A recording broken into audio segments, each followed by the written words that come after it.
be Tim. So can I get a motion to approve the minutes from the March 27th meeting? So moved. Okay, can I get a second? Second. All in favor? Aye. Anybody opposed? All right, there's no reports of committees. Tom, were there any communications? No communications. Planning board update, Rob.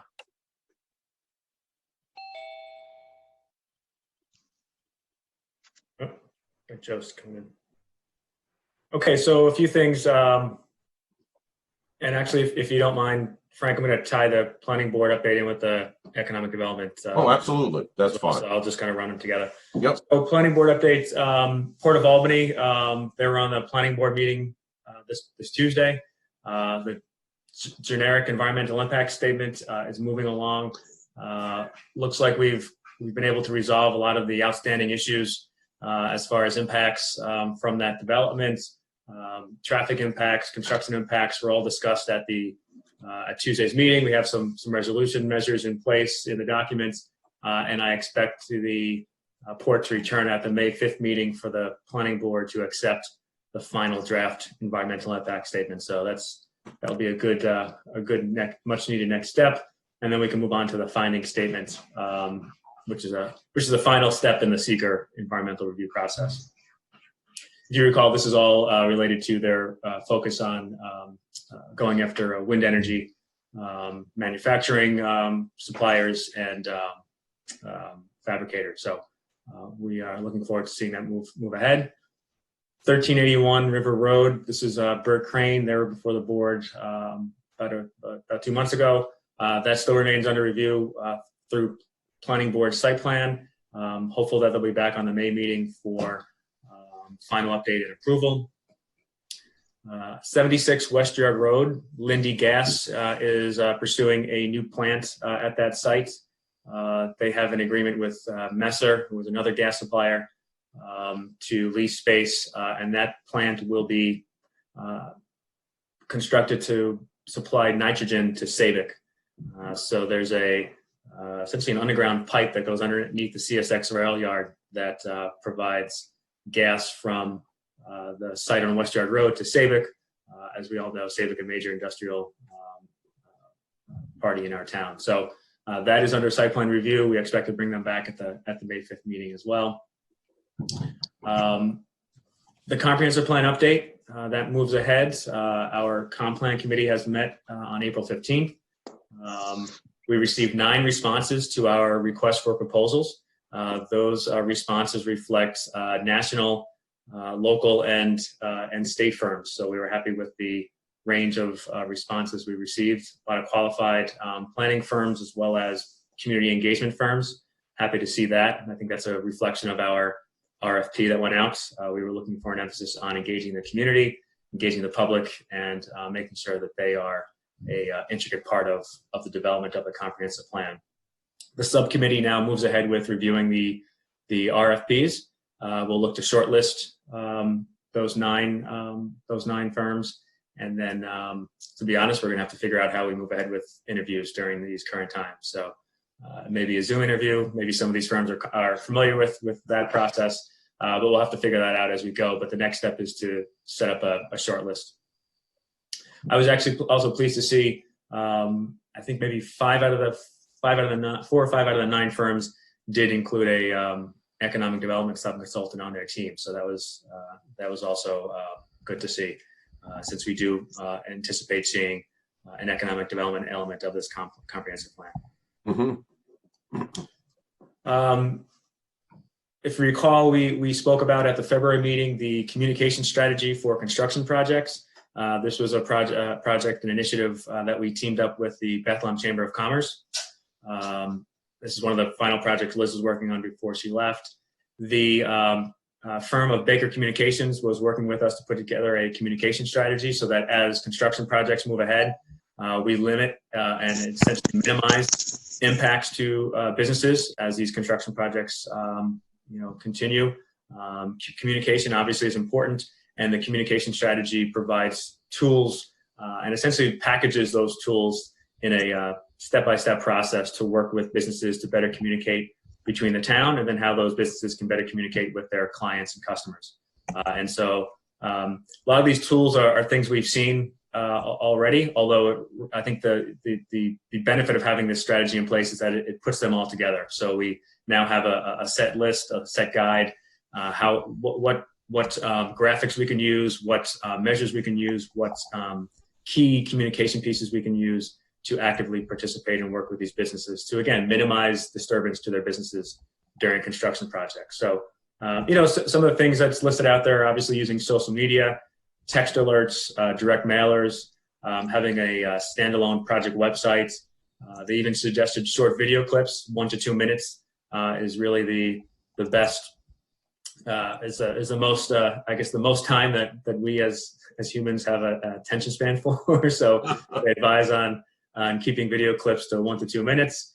Get your information out there as quick and as concise as possible. So, using these tools with available resources, using the library's video equipment, and using free graphic software, a lot of stuff that we can do to keep costs down to better communicate with businesses was some useful items out of this. So we'll certainly be using this for those types of projects, but it could also be transferred to other needs, communication just in other projects, communication perhaps for the IDA. We can certainly apply these tools to other measures that we see appropriate.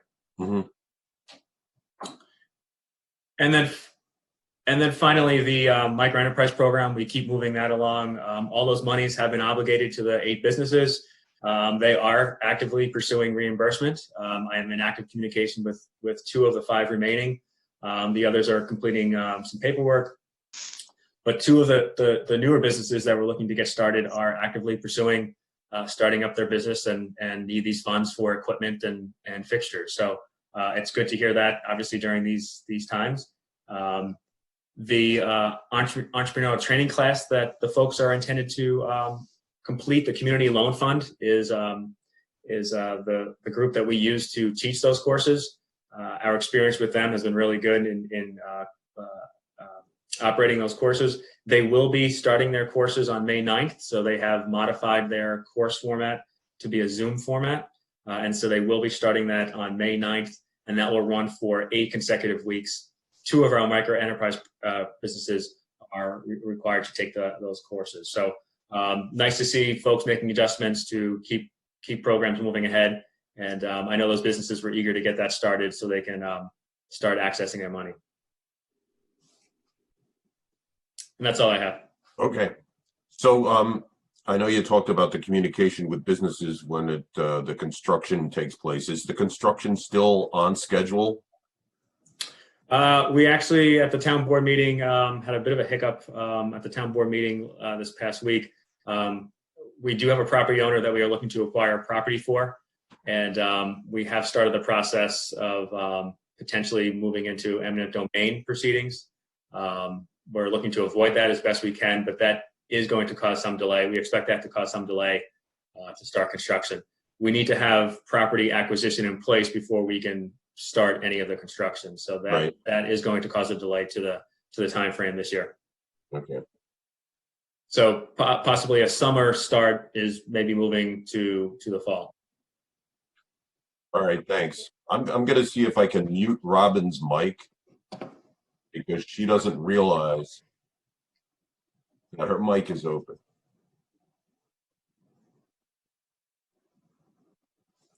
Frank, do you have co-host ability? What? Did she give you co-host ability? No, she just gave me screen sharing ability, so I can't mute her mic. All right, I'm going to send her a text. Okay, thanks. And Rob, I had another question. I don't know. Okay. The filling of Liz's position. Any update on that? No update outside of we still plan to fill it, Okay. but we haven't had any active progress on moving that ahead yet. Okay. All right. Great. Thank you. Sure. Rob, I have a question on Burt Crane. Yes. So Burt Crane responded, or have their engineers responded to the town's engineers? They have not. They have not. So it's not clear that they're going to go ahead in the first meeting in May. I mean, It's not clear. That can change if we get stuff in, early next week. A lot of these things are week by week. So, but it's not a Right. definite that they'll be on the first meeting, correct? but a long period of time has gone by without their responding to the town's engineers. All of April. It has. And Tom, you sent them an email, I think it was last week. No response. Okay, all right. Do you want me to reach out to their counsel, Deborah Lamback? I did. I sent her an email. Okay. I didn't say respond, but there was no response. Right, well, it was a request, it was the request of information that came from our last, the public hearing, I think it was. Yes, Meeting after the public hearing. Yeah. right. Yeah, and we still haven't gotten that information, so it was just a follow-up request. Okay. Let's move on to financial statements. Al, are you out there? I think you were. I think I saw you.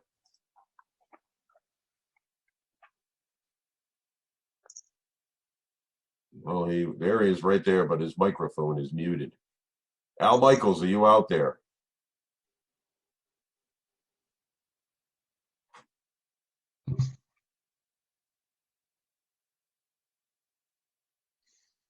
All right, let's move on then and see, we can go back to that and see what's going on with Al. How about let's move to the thing that'll probably take the most amount of time. It's the Small Business Relief Program. Okay, I'll give a quick overview of where we are. After the last meeting, Frank initiated a discussion with Rob, Victoria, and me about helping small businesses in Bethlehem.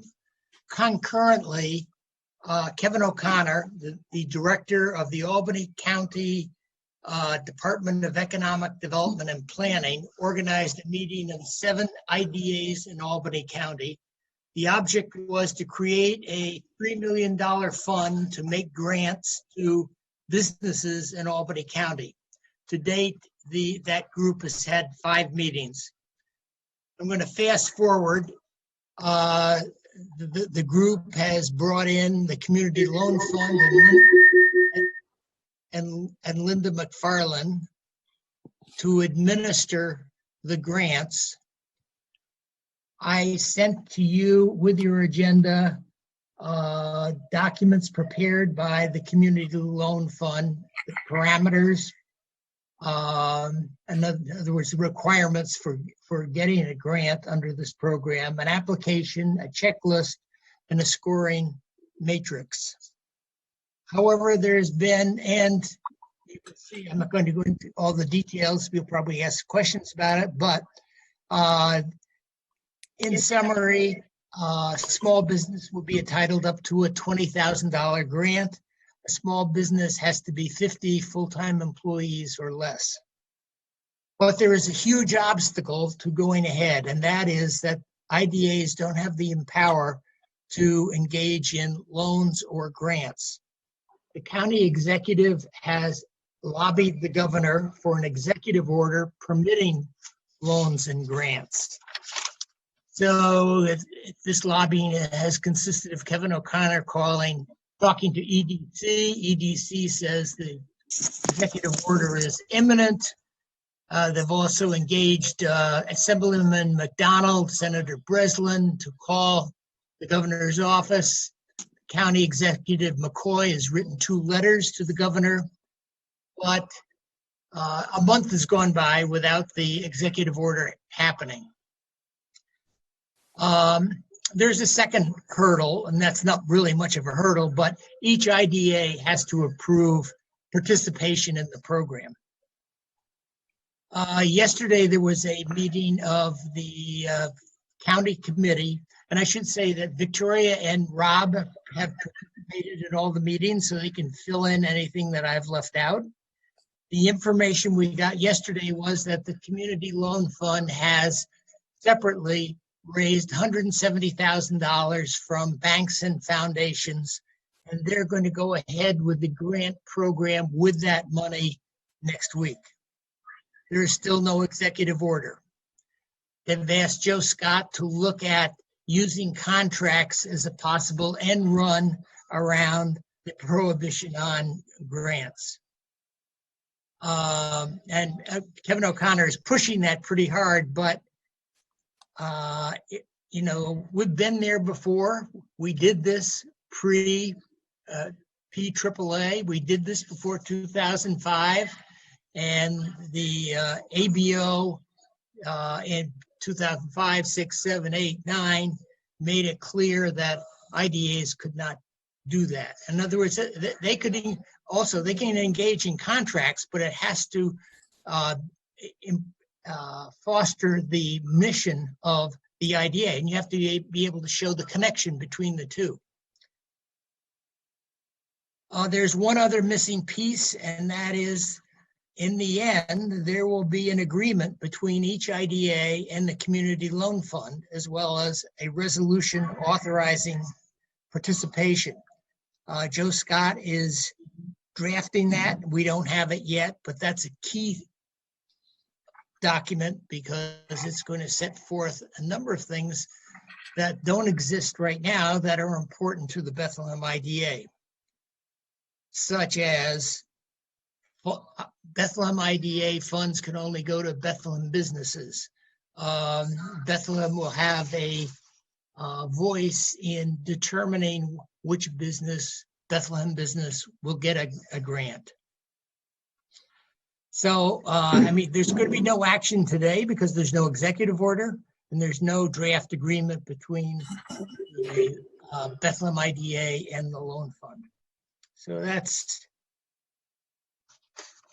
it. Victoria or Rob, do you have any other information to bring forth?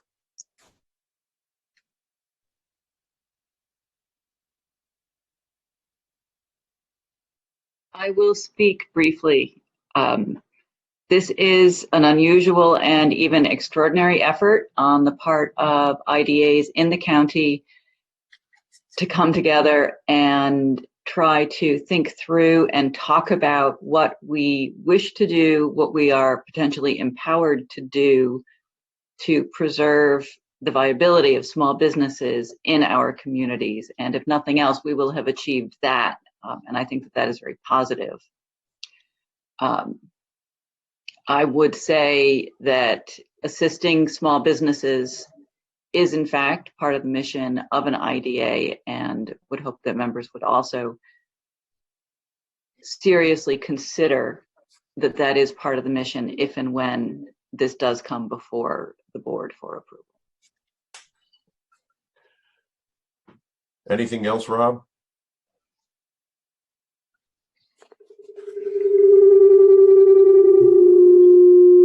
I guess not.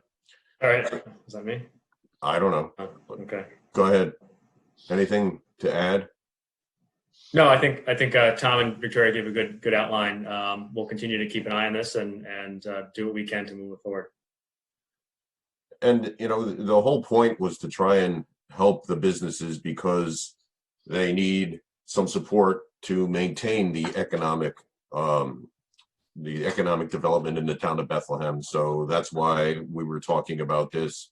The community, well, we talked about the possibility of Bethlehem doing it on our own. In other words, us as an IDA through the town doing it on our own, but we decided that that would be just too difficult and costly. There's already a process that's being set up through the Community Loan Fund to be able to do this. One of the big factors that Tom mentioned is that we wanted to make sure that the money that we as the IDA contribute to this would go to Bethlehem businesses. We didn't want to fund something that was going to go and support businesses in other economic areas.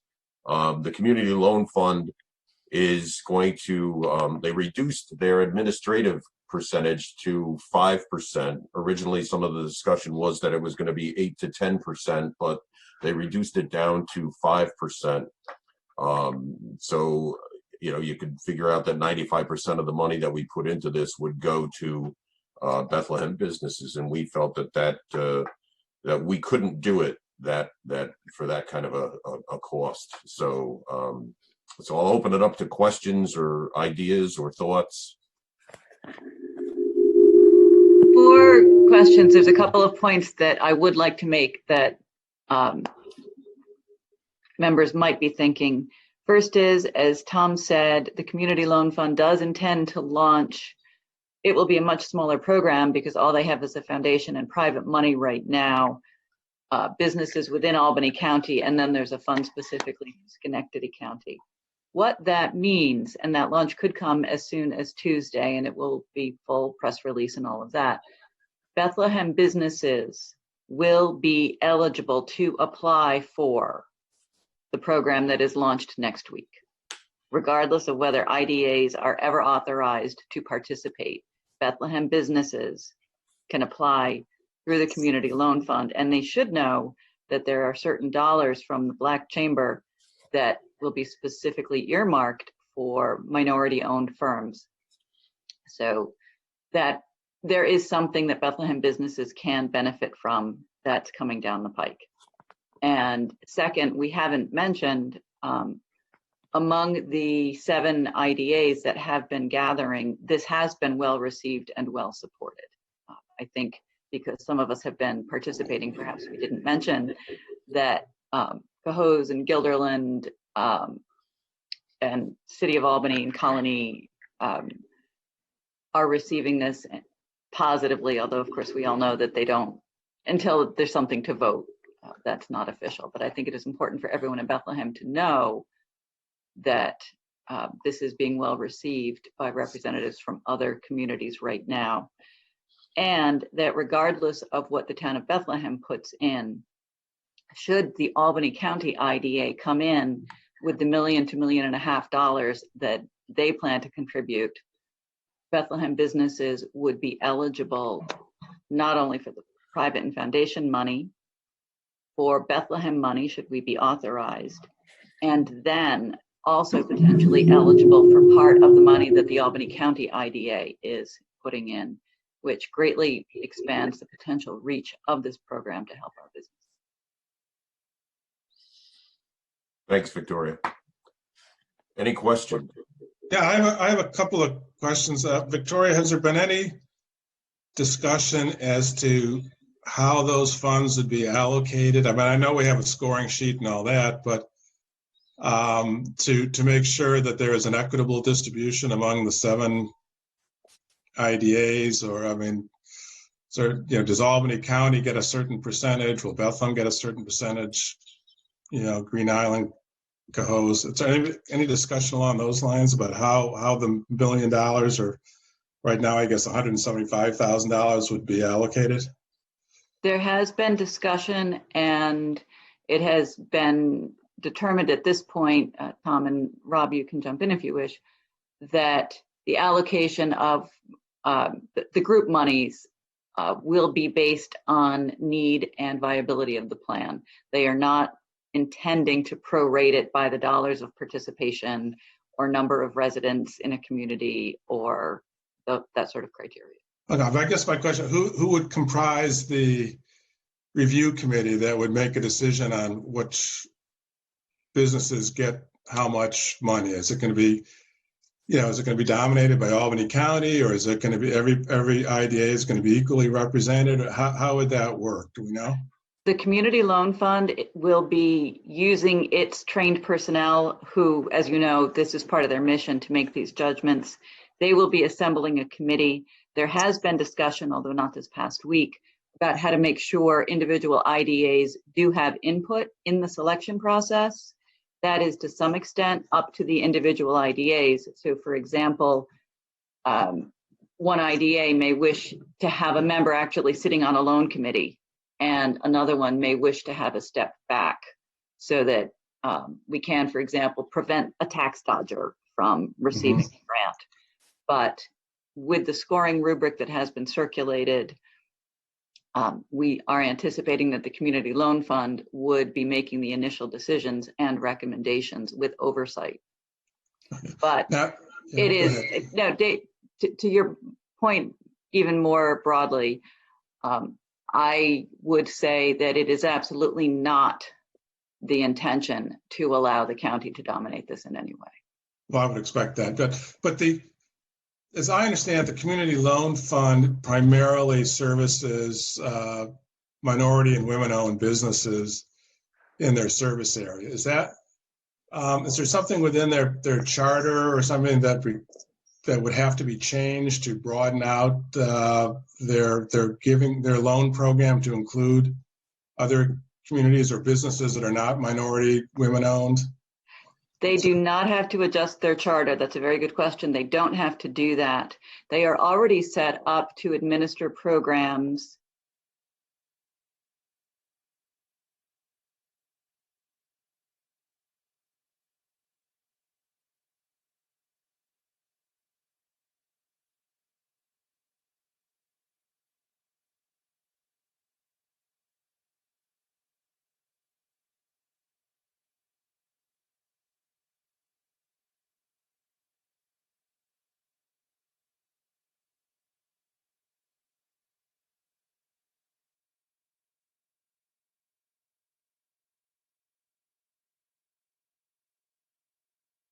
minority and women-owned businesses score higher Right. in the matrix. And the Community Loan Fund has been very responsive.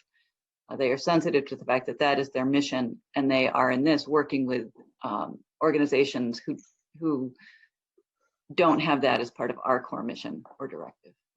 Okay. Let me add to that. I think that there are some IDAs that need to address minority and women-owned business and low-income tracts. For example, the City of Albany. In the City of Albany, my understanding is we'll need that in the scoring matrix.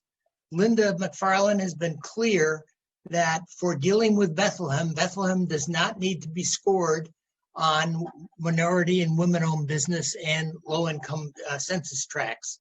But that means that the scoring matrix, when it comes to the committee, has to remove those from the scoring matrix because right now it's there. You can see it on your screen.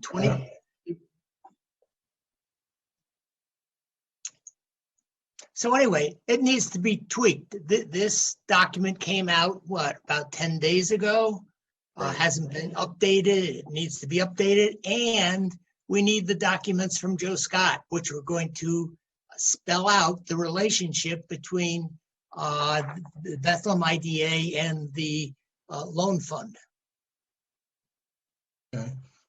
Two other quick questions. Do we have any sense in terms of what's going on with local businesses now that if they are eligible for up to $20,000 from this grant fund, I assume that there'll be a number of businesses then will get substantially less than that in order to broaden the number of businesses that are helped. So do we have any sense what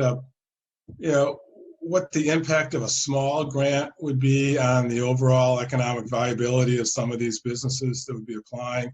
Would $10,000 get them through several months, or are we talking about only a week or two, or do we know? I mean, if we're going to spend the money, I would think we'd want to have the biggest impact for the longest period of time, and whether these small grants would have only a marginal effect on the viability of local businesses, or would they have a more substantial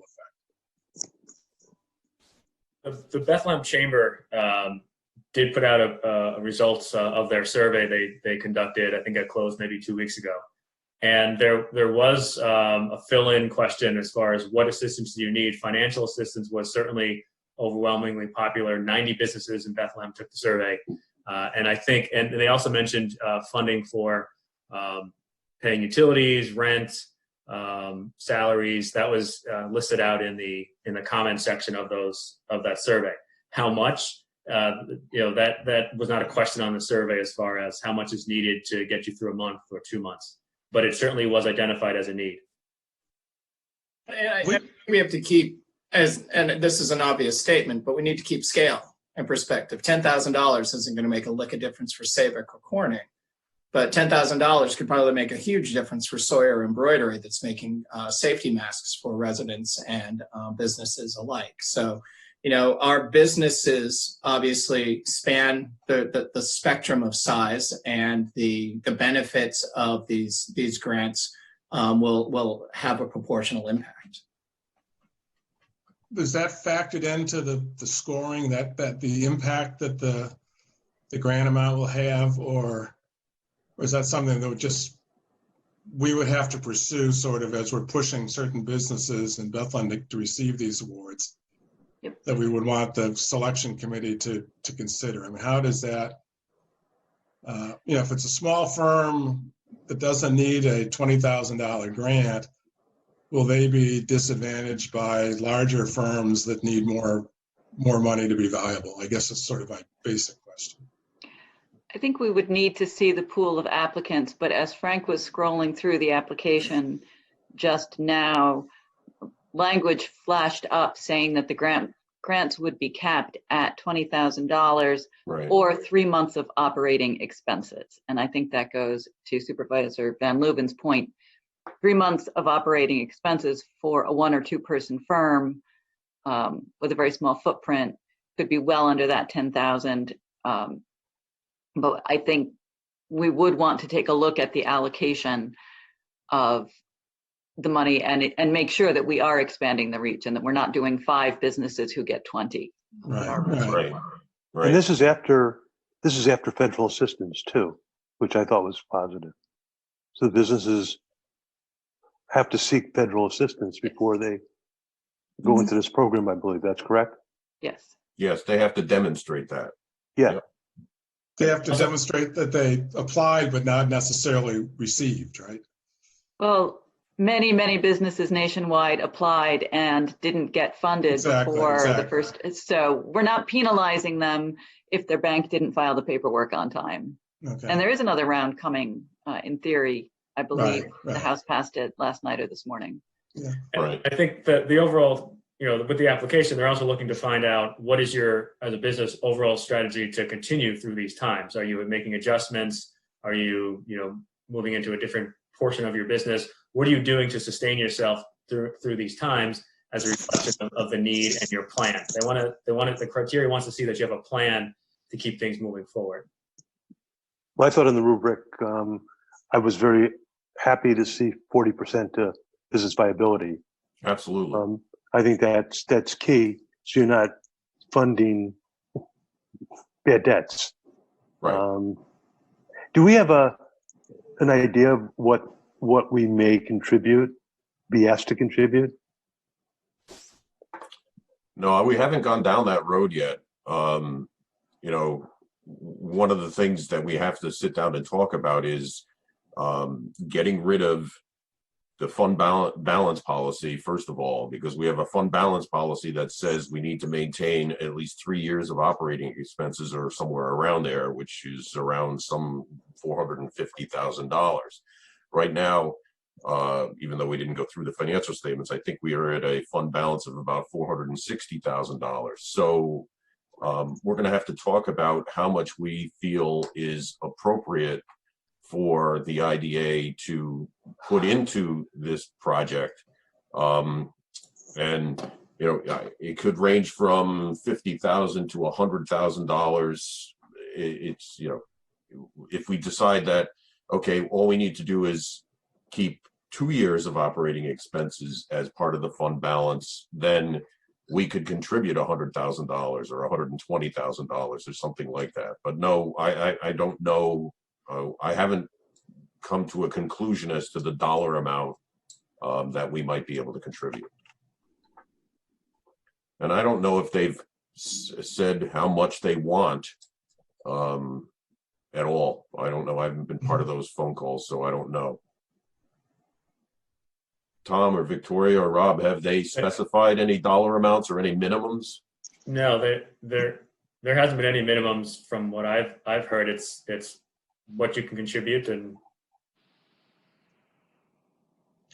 the amounts have varied. When this started out, Albany County was, Kevin O'Connor suggested Albany County was going to contribute $2 million and the city of Albany would contribute $1 million.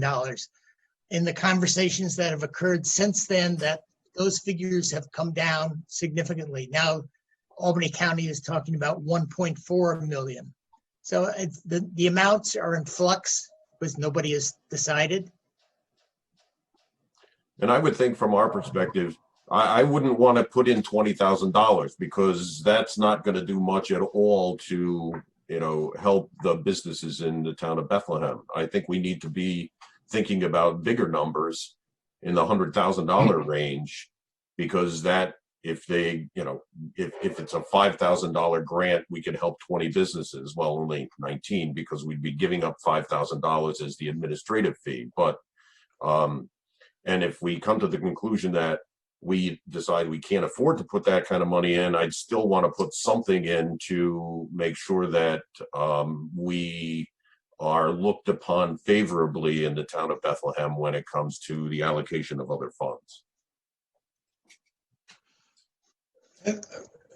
Has there been any discussion that to involve local development corporations in this program as opposed to just IDAs? I mean, Capitalize Albany, or whatever it's called these days, obviously is sitting on millions of dollars, where some of these IDAs are sitting on thousands of dollars in fund balances. Capitalize Albany is activating a separate program, I believe specifically targeting all businesses, but also minority, women, and veterans-owned business. So they are authorized to act on their own. And although we haven't had discussions specifically about what the LDCs are doing, I believe, I would assume, and this can be confirmed, that organizations authorized to provide this sort of assistance have already been doing it. And it's specifically IDAs who are having to work through this process. I can add something to that. Go ahead. Nearly each of the 7 IDAs have a companion CRC, an LDC, David, that does other types of project development for those IDAs. And most of them have relative same levels of resources other than the Albany County LDC or CRC.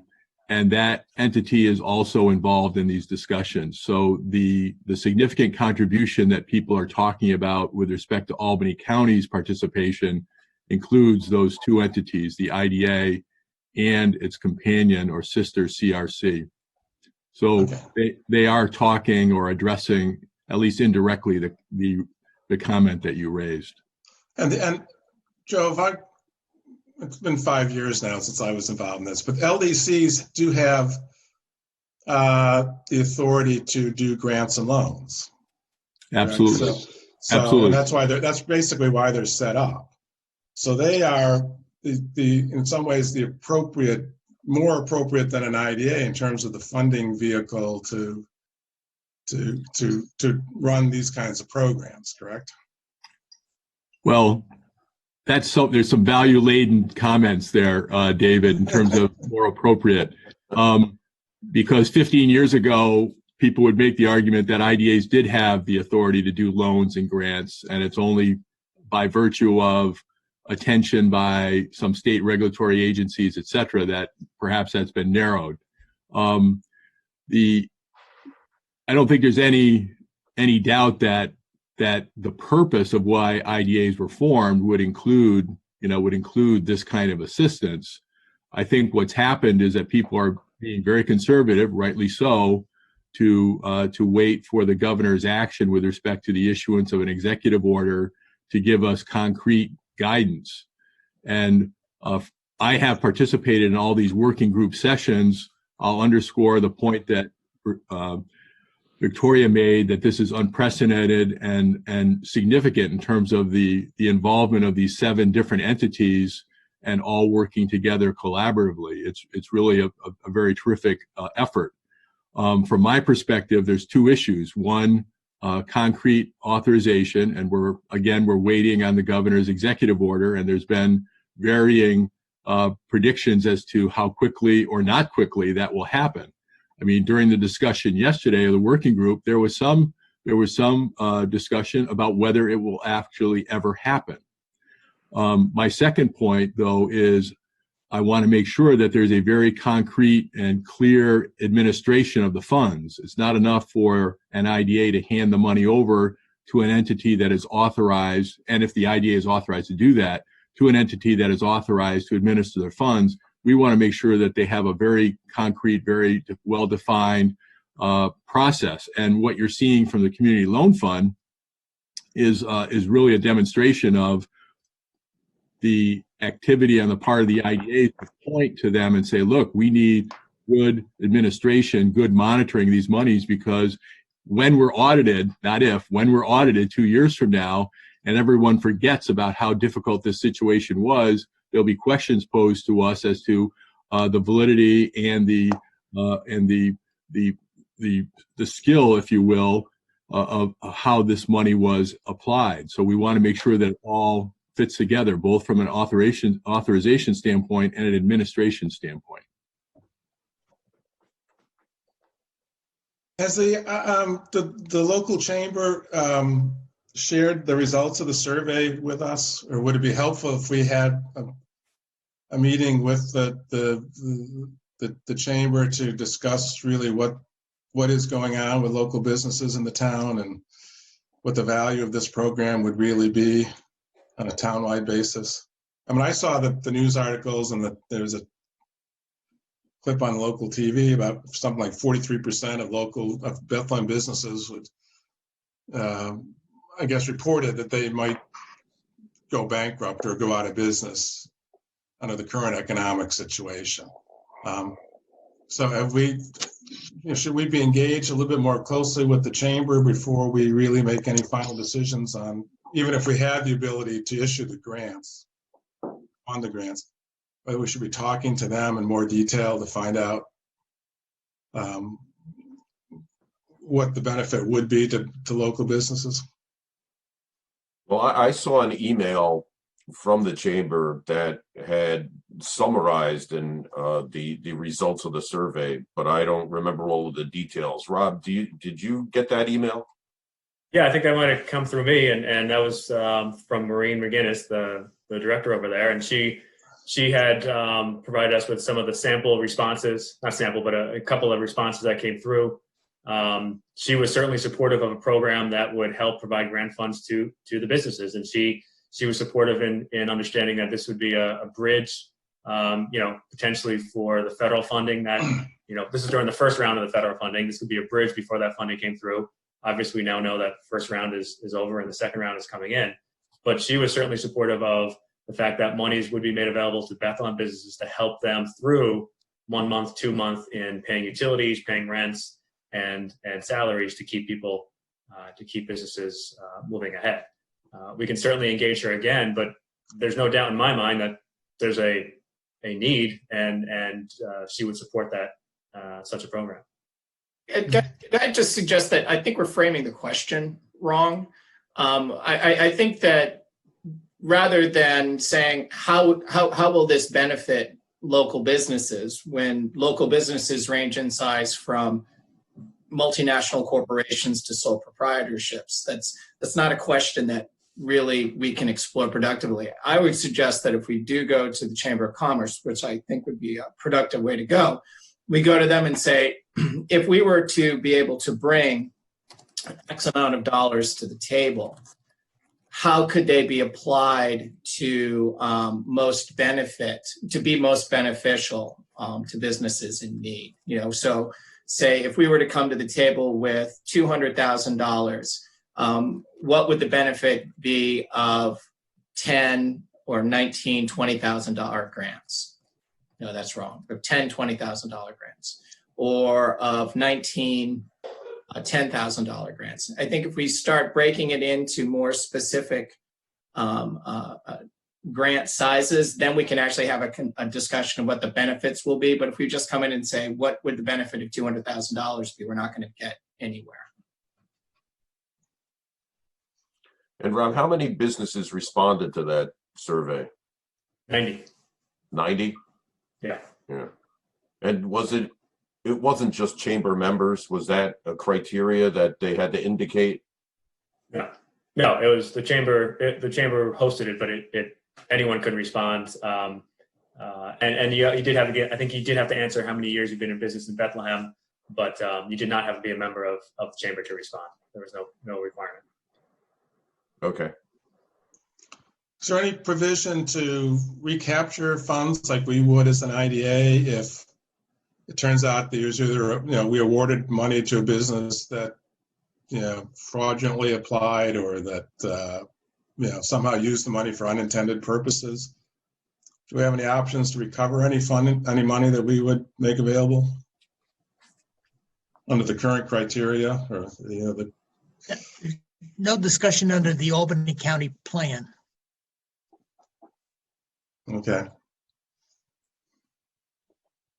And in fact, just to supplement that, in fact, there was kind of a fork in the road in the early discussions about loans versus grants. And I think it was determined that from an administration standpoint, grants were much easier to administer because there was very little, there was expected to be monitoring post delivery of the grant, but in terms of activity following the action, there's much less because you don't have to monitor the repayment of a loan.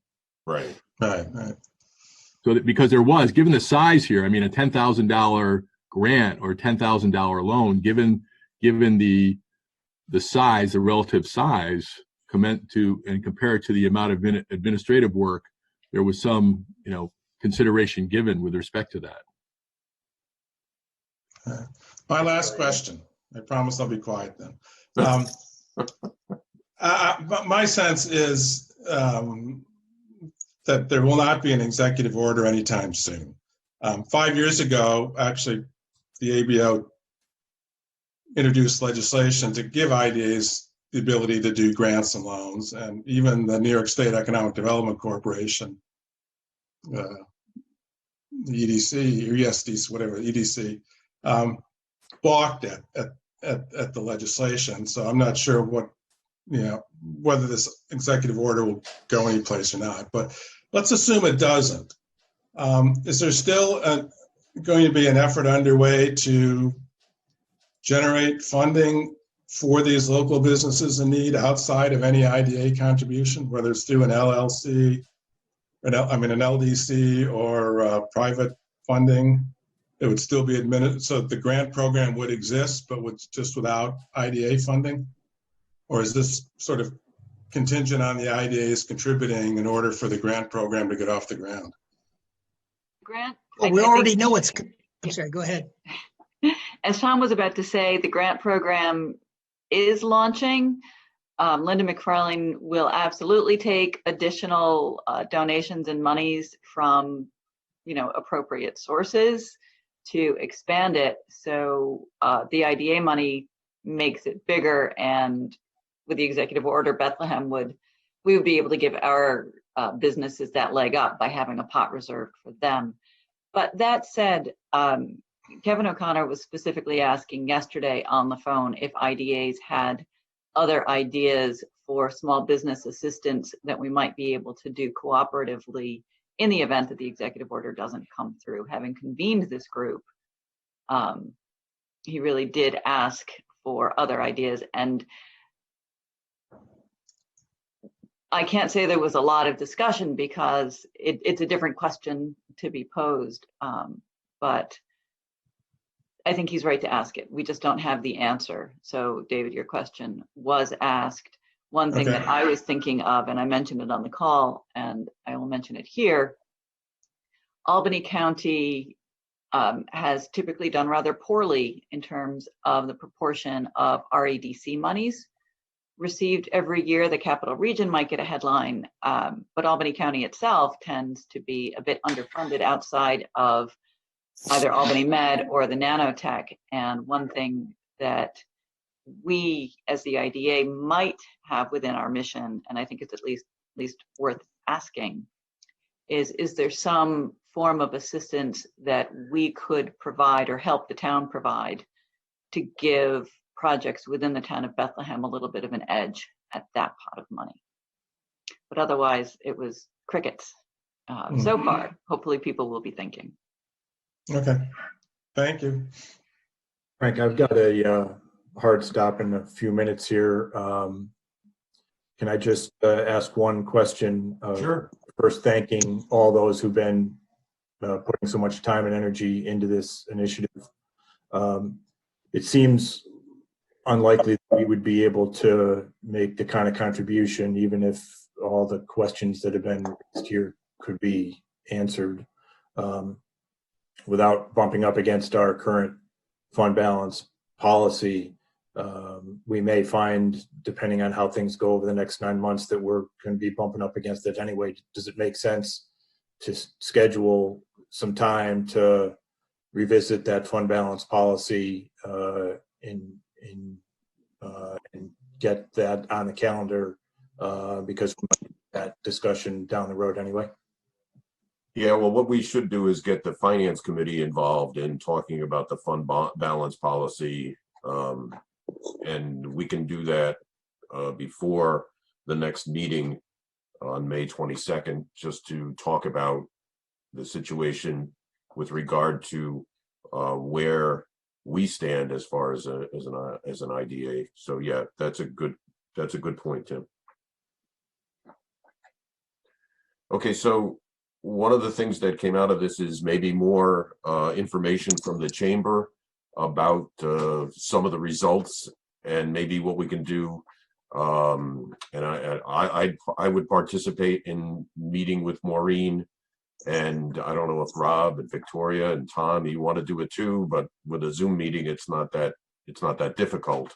And maybe we can get some more information between now and the May 22nd meeting to find out more about what the results of the survey were. So is that something we should do? Okay, I see Victoria nodding her head. Yeah. Okay, all right. So I'll reach out to Maureen and see if we can set up a Zoom meeting to try and talk about the results of the chamber survey. Any other questions or issues related to that program? All right, so let's go back and see if Al is out there. Al, are you out there? Well, let's see. It says he's there, but his microphone is muted. So, well, let's look at the financial statements, okay? Hey, Frank. Oh, there you are. Wait a Go minute. ahead.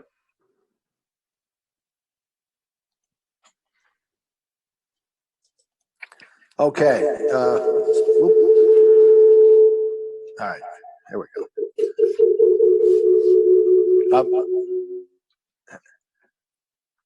Hang on 1 minute.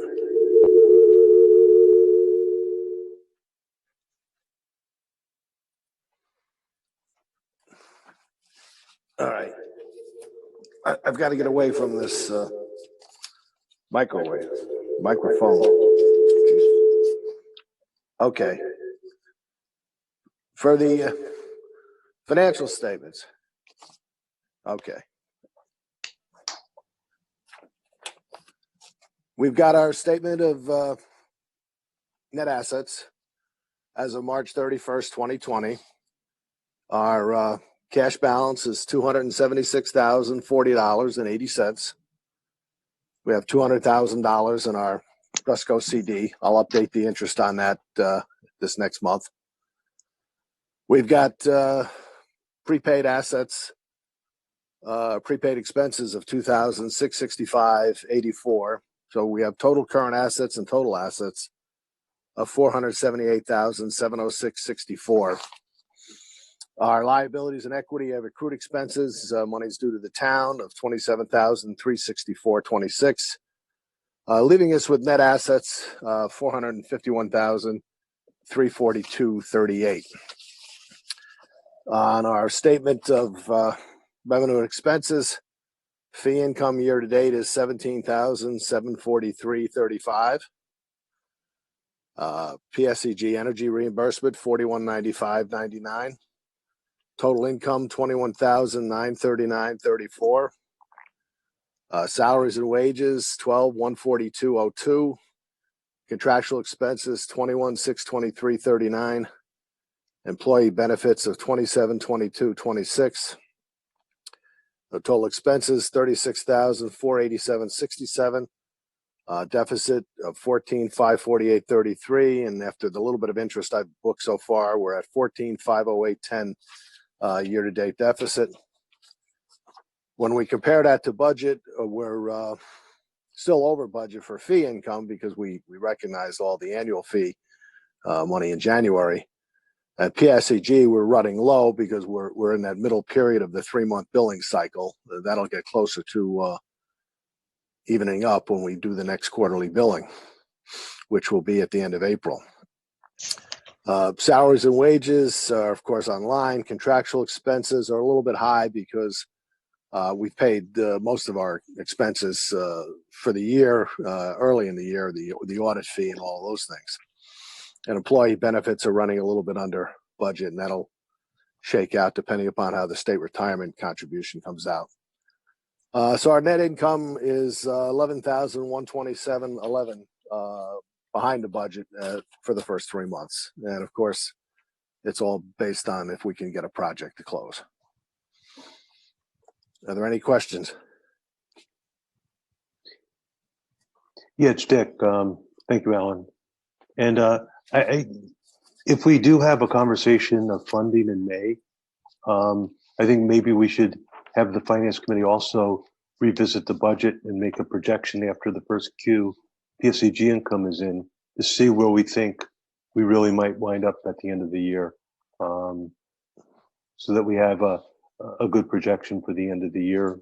So when we do make decisions. Yeah, there's no doubt about that. That's a bit of a wild card based on their their marketplace, and the first quarter should be telling. We can have conversations with them also. Right. Yeah. So I just think it's important that we know where we expect to be at the end of the year, if possible, when we make any decisions. No doubt.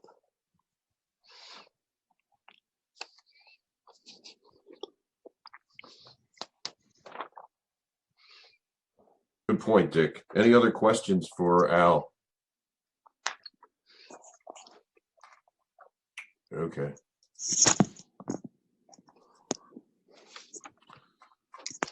Let's see what's left on the agenda. Is there any update on filling the vacant board member position?